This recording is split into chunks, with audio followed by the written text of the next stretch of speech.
Hello friends नमस्कार।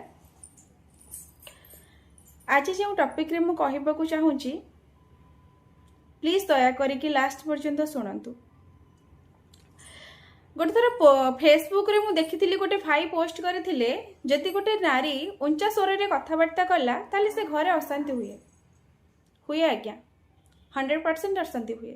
केवल गोटे नारी नुह सेठी गोटे पक्षिया गोटे कथा होता माने वन साइड कथा होता तो मुझे माने से मु कमेंट भी भाई की करी कि भाई केते बुझा चेष्टा कर कि गोटे नारी कौन पाई उंचा स्वर रे कथा होची।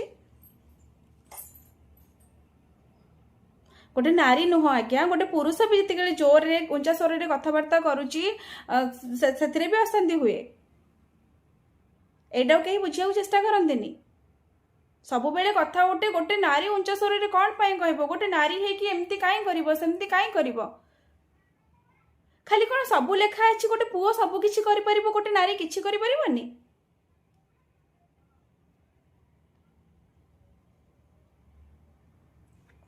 तो सेति पई मु कहिली कि गोटे नारी सेते बेले उंचा स्वर रे कथाबार्ता हुए जेते बेले से गोटे किछि भलो करिबा को जाय कि निजे खराब हो जाय थाए किंबा दोषी हो जाई थाए ताकू चारि लोक तो छाड़ तांको निज परिवार लोक एतिगले ताकू दोषी करई देई थाए से बाध्य होए कि ही खराब किंबा उंचा स्वर रे कथा हबा को चेष्टा करे।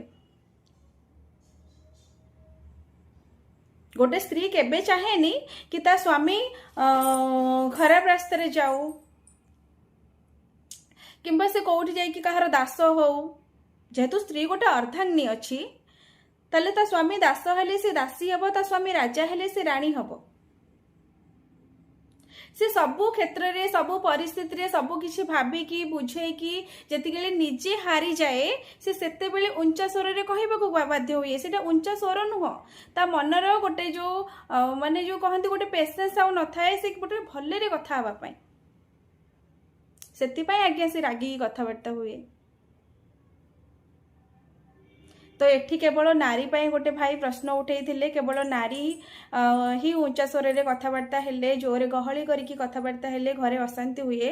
केवल नारी नुहे आज्ञा गोटे पुरुष यदि भी अशांति करिवो घरर भी अशांति हबो। यदि उंचा स्वर रे भी कथबार्ता करिवो घरर भी अशांति हबो। तेणु घरे समस्ते बुझी विचारिकी निजे बुझीबो बुझेइबो एमिति करिकी यदि आमे घर संसार को चलाउचे ताले आम संसार सुखमय होउची। वीडियोटारे जदि मु किछि खराब कहिछि प्लीज आपण माने मो भाई या फिर मो बापा वयस रे हे कि मते बुझेई परिबे